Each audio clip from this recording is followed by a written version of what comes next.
and you will have to answer questions on what you hear. There will be time for you to read the instructions and questions, and you will have a chance to check your work. All the recordings will be played once only. The test is in 4 sections. At the end of the test, you will be given 10 minutes to transfer your answers to an answer sheet.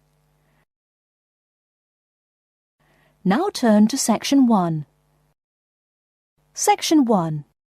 You will hear a conversation between a clerk from a moving company and a woman who wants to relocate to the United States. First, you have some time to look at questions 1 to 6.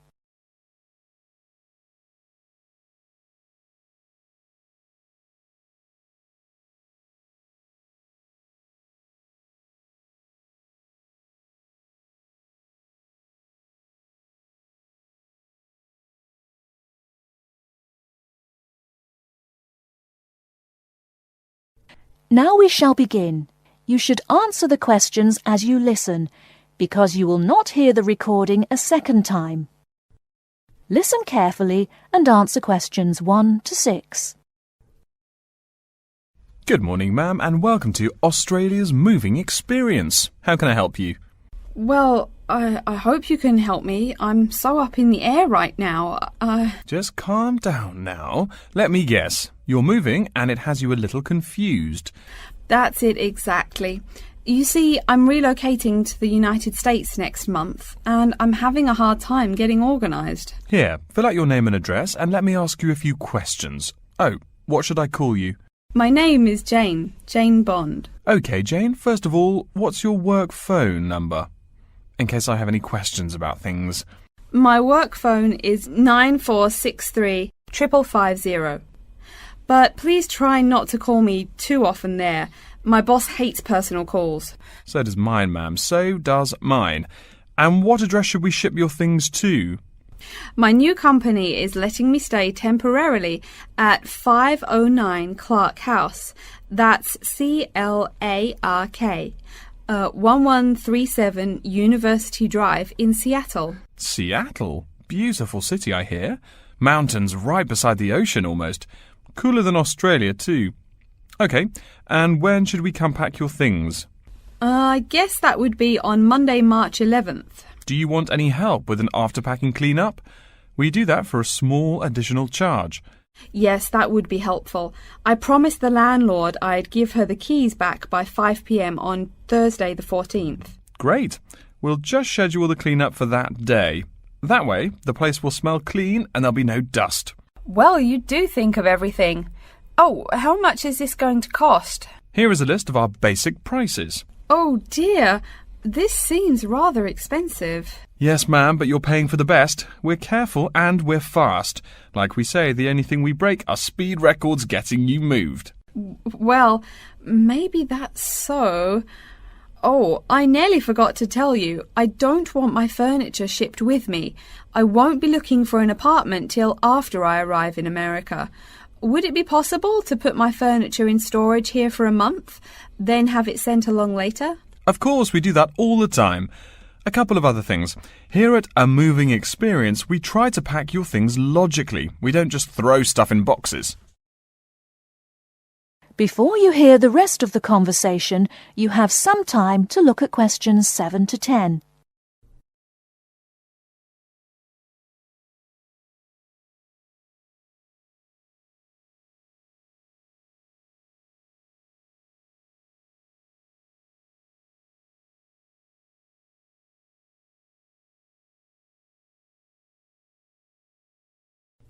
Now listen and answer questions 7 to 10.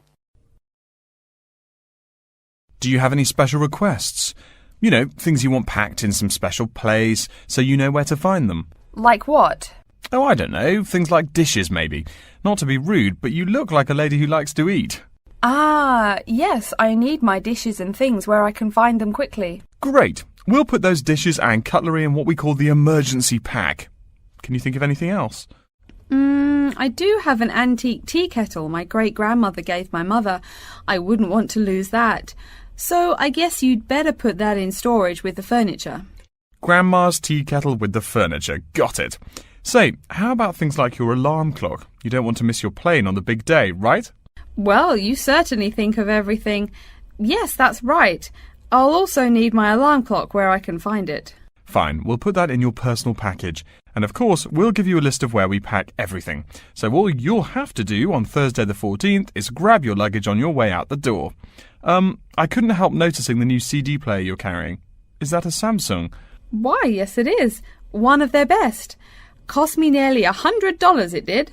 Do you want to take special care of it? I mean, it's brand new. Take care of it, but nothing special. You can just put it in storage with the furniture. That looks like everything we need here. I guess you're all set. That was certainly quick. Thank you, young man. This has been a most moving experience. That is the end of section 1.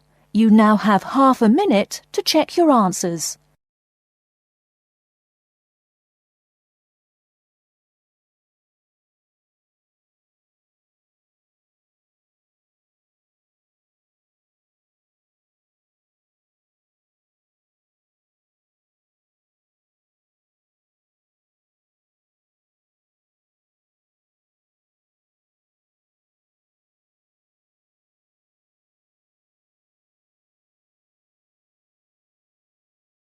Now turn to section 2.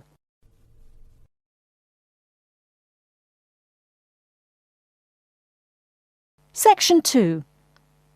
You'll hear an introduction to a conference on computer system language learning. First, you have some time to look at questions 11 to 16.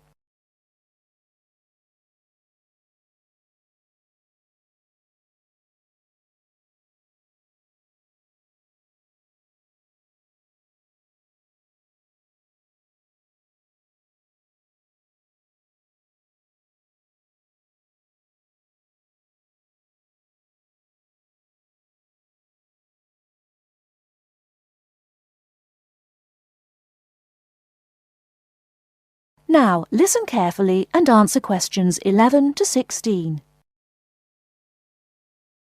Good morning, everyone, and welcome to the second annual Wallabaloo Conference on Mastering Computer Languages. I hope you all had a good trip. Before we get underway with today's program, let me fill you in as to what's on tap for tomorrow, Sunday, February 19th. At 9 a.m, right here in the main hall, we'll be hearing a lecture from Dr. John Smith about computer as teacher. Professor Smith from the University of Melbourne is a world-class expert in the field of computer-assisted education, and his talk promises to be both stimulating and informative. Immediately afterwards, at 10:30, there will be a presentation of papers by various delegates. That, however, will take place in the garden room on the ground floor. If you don't yet know, the garden room is also called the ballroom and will be gathering at the west end, the slightly raised area called Level 2. Just look for the crowd. If you get lost, there are signs in the foyer. After all that thinking, talking and listening, I expect everyone will be a bit weary. So at 11:15, there will be a break for coffee, cookies and other light refreshments. These will be available at the aptly named refreshment stand, placed by the door back here in the main hall. Also, if you choose to skip the formal lunch, you can buy a packed lunch at the stand for a reasonable price. I strongly urge you, however, to join us at the formal lunch. That won't be till 1 o'clock sharp, so you have time to stroll about town a bit. We'll be eating at the Seaview restaurant. The restaurant is located right here in the hotel on the top floor. It's a good dozen flights of stairs, so I suggest you take the lift on the ground floor, eh? If you're not fond of fish, there's an all-you-can-eat barbecue available as well. They even offer wallaby meat. After lunch, we'll troop back downstairs to Level 2 in the ballroom for the presentation of further papers, which will begin at 2 p.m. Please try to be on time. I know you'll be a bit tired after lunch, but the ballroom echoes so with people coming in late. Thank you in advance. Once we've heard the papers, we'll break for afternoon tea at 3:10 p.m. No need to walk. The manager of the refreshment stand has graciously agreed to have tea served in the ballroom. He's even promised us some special scones, baked from a recipe of his dear old Scottish grandmother. Then, tea being drunk and scones munched, we'll retire here to the main hall for some closing remarks and questions. So, by 5 o'clock, we should have the conference wrapped up. But the fun isn't over. This is Australia, mates. We'll be flocking to the hotel's own Palm Lounge on the east side of the foyer for an informal reception. You can relax, mingle with the other delegates, and let your hair down a bit. This will run from 5:10 to 6:10, though you're free to stay as long as you like. The lounge manager has informed me that for the duration of the actual reception, you can have all-you-can-drink beer for $20 with purchase of an advance ticket. Before you hear the rest of the talk, you have some time to look at questions 17 to 20.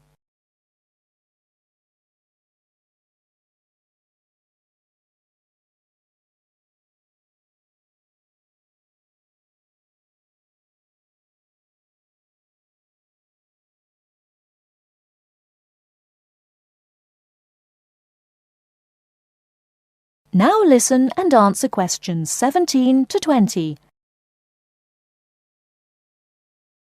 And yes, tickets can be purchased from any conference organiser or at the front desk any time between now and the start of the reception. I suggest you come by tomorrow evening to pick up the tickets, since the conference hall only holds 800 people. That way you can also get your journey planned ahead of time and be sure not to miss this truly memorable conference. If you want cocktails, however, I'm sorry, you'll have to pay for those at the regular price. Oh my goodness! Speaking of paying, I see I forgot to tell you a couple of things. The first is about lunch. The charge for the lunch will be $15 for all you delegates. If you have guests with you, the cost is $25 for the general public and $6.50 for children under the age of 10. That's $15 each, not total for everyone. Another item is about the lunch menu. I very much urge you to try the fish. I mean, look at the restaurant's name, the Sea View. As the name suggests, it is a famous seafood restaurant.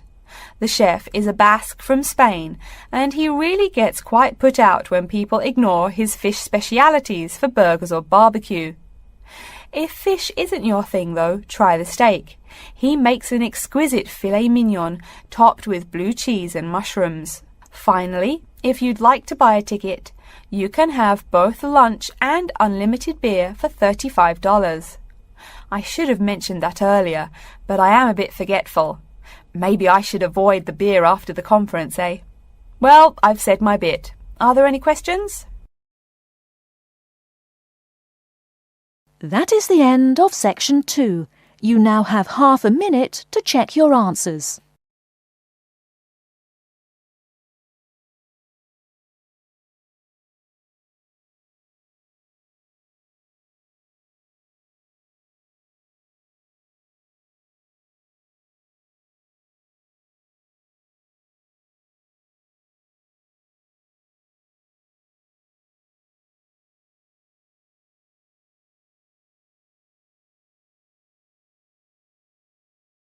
Now turn to section 3.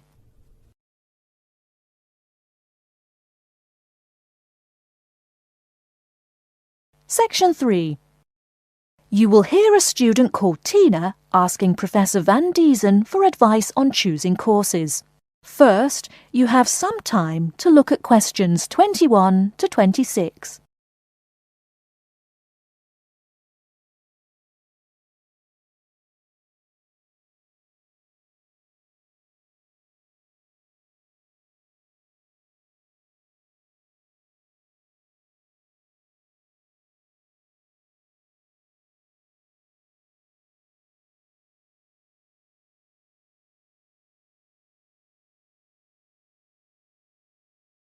Now listen carefully and answer questions 21 to 26.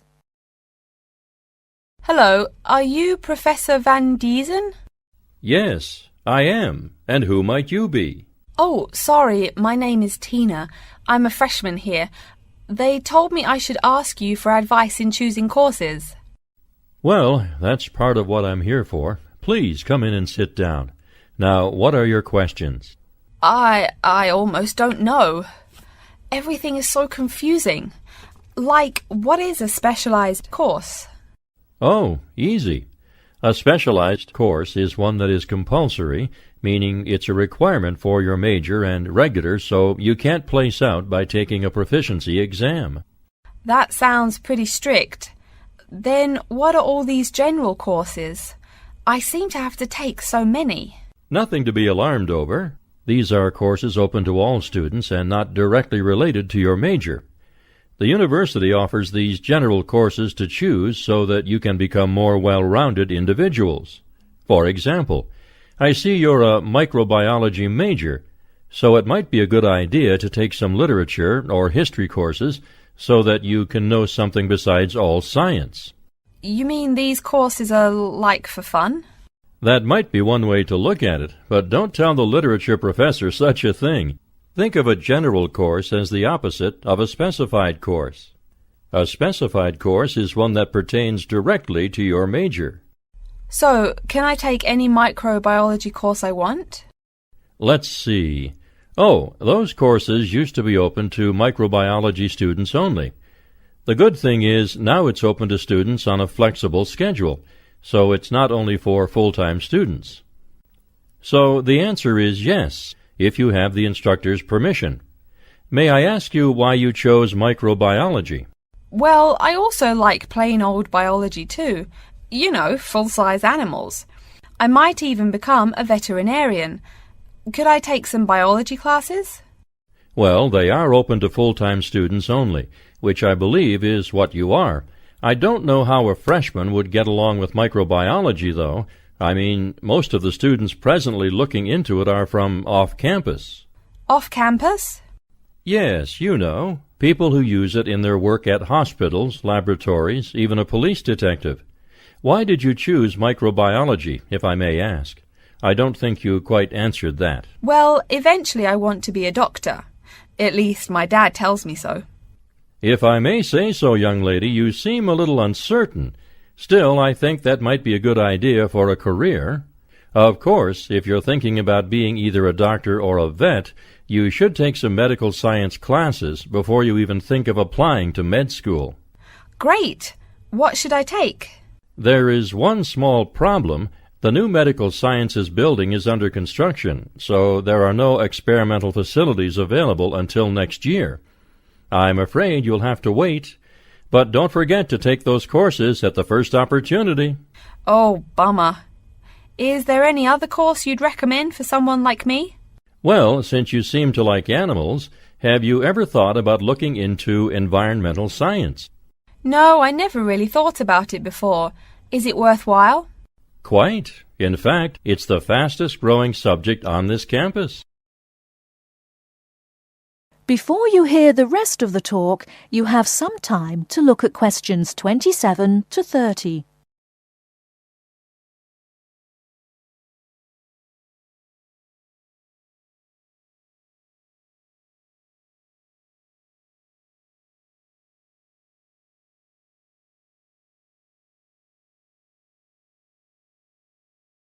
Now listen and answer questions 27 to 30. I'm sorry, I couldn't help noticing the long list of classes you've written out there. May I have a look? Oh, sure. Medical science, statistics, laboratory techniques, medicine, mathematics, computing. My, a bit of everything here. Is it too much? For your first semester, yes. What I suggest is starting out by taking the compulsory courses. Like we said before, the medical science can wait. Consider taking that in your sophomore year. I think I'd put off computing, too. I recommend to all freshmen that I talk to get the compulsory mathematics out of the way as early as possible, so take that one. It'll be one less difficult course you have to focus on when the science lab opens next year, and you have to catch up on classes like laboratory techniques. Your major also requires statistics, so you have to balance 2 math classes, and no doubt you should take that. Otherwise, get your required medicine course out of the way by taking something theory-based. Oh, of course, and your environmental science class, if you're interested. The others can wait, though I think computing is definitely a good idea, even though it's not required. I see, too, on your paper there you seem to have had high marks on the entrance exam. Yeah, I guess so. Don't be shy. Have you thought about applying for a scholarship? Do they have any? I mean, my dad is always complaining about how much money it costs him. In your department there are actually 3 full scholarships available. They cover tuition and provide $1,500 cash. $1,500 cash? Party! Please, miss, the money is intended more as a textbook allowance, not party money. If you promise to behave, I'll show you how to apply. Great, and thanks. That is the end of Section 3. You now have half a minute to check your answers.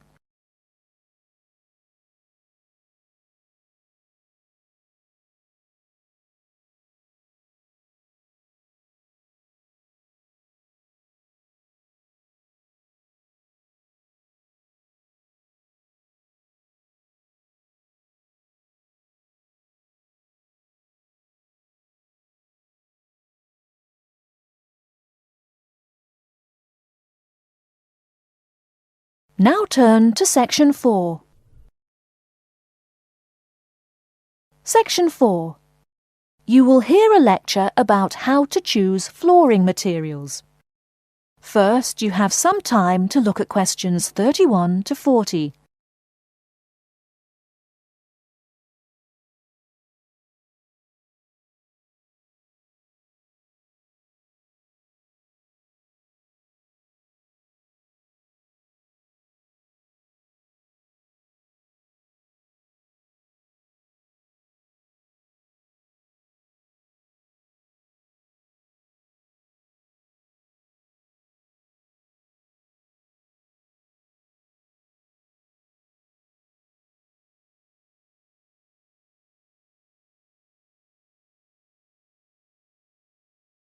Now listen carefully and answer questions 31 to 40. We've been talking about choosing building materials in the last week. Now, a great many factors influence the choice of building materials. You can't make a house of cards, right? And people who live in glass houses and all that. Anyhow, today I'd like to say a few words about flooring. Some artificial materials can be used, like plastic for instance, which offer mixed blessings when used as a flooring surface. On the one hand, plastic is cheaper than nearly any other alternative, short of bare ground. Plastic also does not warp like wood. On the other hand, the best that can be said about plastic is that it looks like wood or stone. However, it cannot replace the real materials. As I have mentioned, I'm fixing up a new house. The decorator my wife hired told me plastic does a great job of looking exactly like plastic. Besides, it scratches easily, fades or discolours, and starts cracking within a year or two. So, if you're fitting out a sleazy hotel or plan to live in a trailer park, go with the plastic. Really though, for all intents and purposes, this leaves us with wood or stone as choices for flooring. Stone and wood are alike in at least one respect. Both go through processing before they can be put to use. Since few of us cut our own lumber or quarry our own stone, this is not perhaps a pressing concern. Still, do-it-yourselfers would do well to remember to buy only properly seasoned wood. Unseasoned wood warps, and a warped floor quickly becomes firewood, and its owner quickly becomes poorer. Likewise, except for dull-hued materials like slate or sandstone, most stone floors are polished before installation. The choice goes well beyond just wood or stone. Each type requires many further considerations. A few special remarks are called for when considering wood. For example, as always, aesthetics, personal taste and layout all play roles, as well as the type of house or room. Oh, and certainly don't forget the cost. When it comes to cost, a rule of thumb is that the softer and less exotic the wood, the lower the cost. In the US, for instance, pine is both ubiquitous and cheap. Mahogany is imported and exorbitantly expensive. If you're on any kind of budget when remodeling, it's really helpful to remember to go for the softer woods. Aside from cost, there are still lots of different factors that are important in choosing the best flooring for the job. Continuing with the example of wood, one must consider the effects of each type of wood on the mood of the room. When selecting the best wood to use, particular attention needs to be paid to its grain patterns, texture, and colour. In rooms where relaxation or deep thought is the aim, say bedrooms or the study, dark, strong-grained woods are the rule. Here, the grain ought to match the furniture for a feeling of homogeneity. In rooms where activity and motion are typical, the dining room or living room, lighter, finer-grained lumber is more suitable. In such a setting, the wood grain might be useful in offering a contrast to the furniture. This leads to a feel of subconscious excitement in keeping with the room's function. In either case, though, consult a decorator. It is a decorator's job to know what materials to use to fit the function of the room. Though some things about putting together a room are subjective and based on one's individual taste, materials appropriate to a room's function are much more straightforward.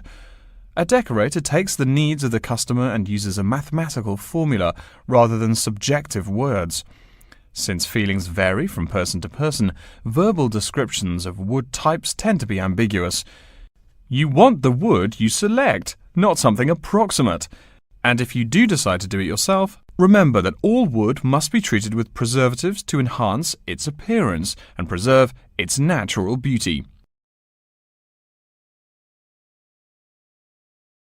In the case of stone or quarry tile, as flat-cut flooring stone is properly called, a new set of considerations must be weighed up. Simple colour aside, the degree of reflection must be kept in mind. This is called the reflectance rate, which is expressed in a number between 0.0 and 1.0, depending on the amount of light it reflects. At one end of the scale is polished silver. At a rating of 1.0, this shiny surface reflects nearly all of the light directed at it. Numbers closer to 0 describe materials that absorb more light. Moving down the scale a bit, we see that plastic that has been painted white has a rate of 0.8, which makes sense. We know that the colour white reflects all other colour, while black absorbs all colour, and plastic itself is a relatively reflective material. Materials that are denser and darker have reflectance rates much closer to 0. The quarry tile I mentioned a while ago has a rate of 0.1. As you may know, quarry tile is generally dark brown and made from clay, so it is quite dense. Of course, there is considerable variation among types of quarry tile because of the hue or treatment of the clay during its creation. Does anyone have any guesses as to what material may have a rate of almost 0.0? We can guess most of these materials are black in colour, but plastic, wood and even stone reflect some light. One material with a rate of almost 0.0 is black velvet. The texture produces almost no shine at all. Carrara marble, despite its white hue, is actually lower in reflectivity than black onyx. In any case, the fact that tiles vary somewhat should not be forgotten.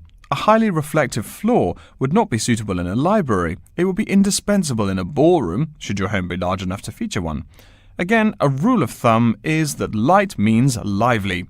Since form and material follow function, one should only use the more reflective materials in rooms where the cultivation and expression of energy is important. Bear in mind, too, that most types of stone cost more than all but the rarest of wood. Of course, there is no reason why some rooms of a house should not feature wood floors or other stone tiles. You can even mix the two. A room with wood panels on the walls can have a beautiful stone floor. My bedroom has white birch walls and a light blue slate floor. The place looks like a Russian hunting lodge. Remember though, go with what feels right for you. Good taste and the laws of interior design are the homeowner's servants, not his master.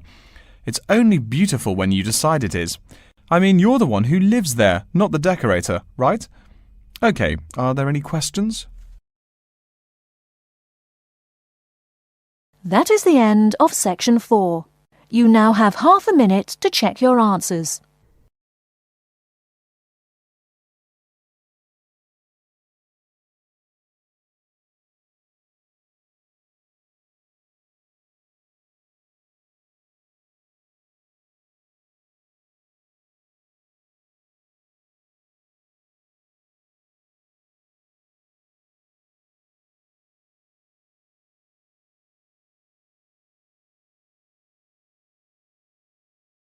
That is the end of